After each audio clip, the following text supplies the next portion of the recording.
O controle de verminoses e parasitas é um dos principais cuidados que o produtor de gado deve ter com o animal, já que podem trazer grandes prejuízos econômicos e até a morte de animais. Fazer o controle de carrapatos, por exemplo, é essencial e é o que você vê agora no quadro Dica Rural.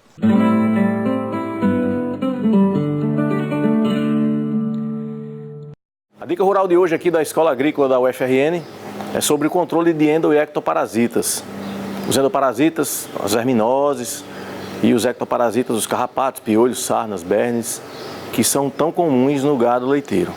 A gente não tem assim uma fórmula secreta para controlar isso, mas todo produtor rural sabe que no período de maior intensidade de chuvas, a umidade e o calor favorecem a proliferação dos vermes e a proliferação principalmente dos carrapatos.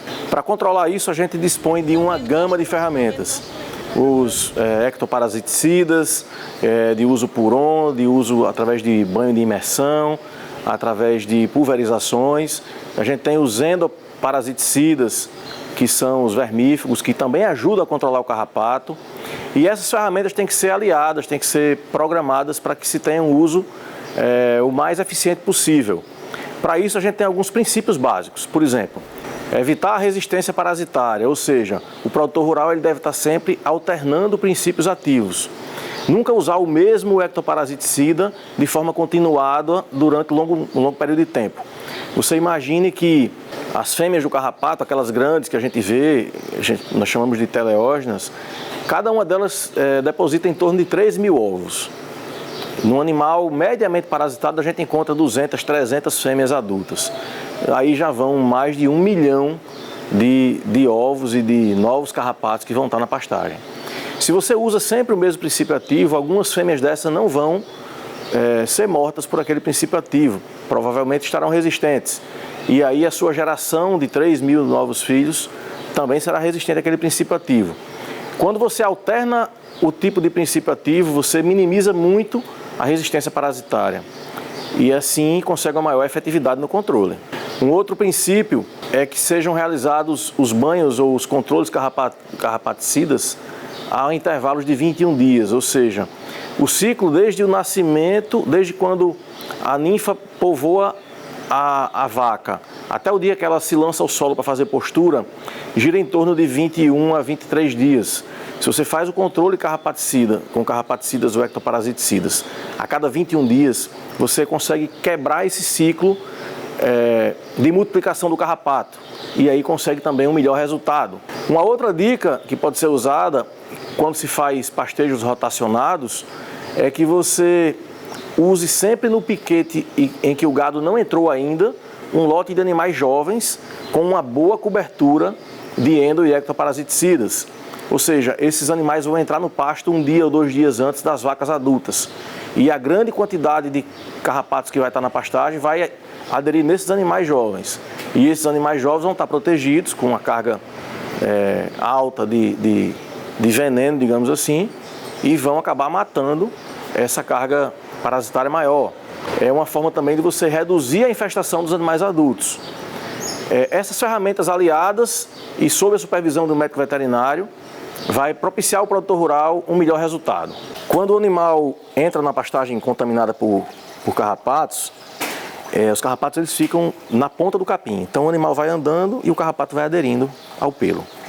O animal às vezes se coça, ele se esfrega numa estaca, numa árvore, alguma coisa, e acaba tirando uma boa quantidade.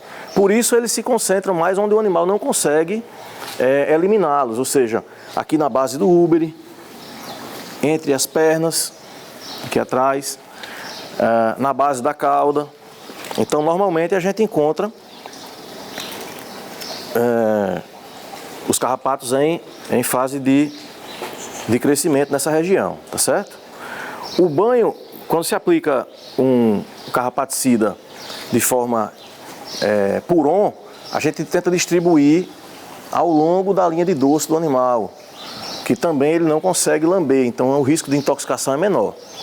O produto vai ser absorvido pela pele, vai para a corrente sanguínea, e esses carrapatos que estão alojados ao longo do corpo inteiro, eles vão gradativamente morrendo, tá certo? Quando se usa o produto injetável, como por exemplo um vermífugo, a gente procura aplicar nessa região aqui.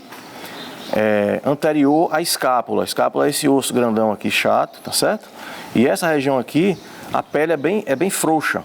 Então, facilmente a agulha entra, não danifica a musculatura e você pode injetar o carrapaticida e ele vai ser absorvido da melhor maneira possível. Lembrando aquelas dicas que a gente mostrou no brete. O ângulo da agulha tem que estar nesse sentido aqui, ângulo de 45 graus, de cima para baixo, porque o produto vai estar alojado nessa região e o orifício na parte superior. Isso evita refluxo. Uma outra sugestão que a gente dá é que quando for fazer banhos utilizando a bomba costal, que se aplique em torno de pelo menos 3 litros de cauda para cada animal. E que você faça essa aplicação sempre no sentido contrário do pelo. O pelo da vaca está nesse sentido aqui. Então você tem que vir com o bico da bomba pulverizando nesse outro sentido para que o veneno realmente penetre entre os pelos e fique aderido aqui na pele do animal e consiga realmente eliminar os carrapatos. Vacas leiteiras que estão em produção, como é o caso dessa mansinha aqui, a gente tem produtos específicos para elas, que não deixam nenhum tipo de resíduo no leite. E é muito importante que se siga essa regra por uma questão de segurança alimentar. Vacas que não estão em produção leiteira, a gente tem um leque muito maior de possibilidades, porque aí você pode realmente usar produtos que deixam resíduo, mas como a vaca não está produzindo leite, não tem risco nenhum à saúde humana, tá certo? E esses produtos são metabolizados dentro de alguns dias e o animal também não tem nenhum tipo de prejuízo com relação a isso. Então fica a dica rural da semana, que vocês usem corretamente os princípios ativos que estão disponíveis, que façam esse controle de endo e ectoparasitas e que o produtor rural possa ter mais sucesso na produção agrícola, estando livre ou controlando melhor esses endo e ectoparasitas.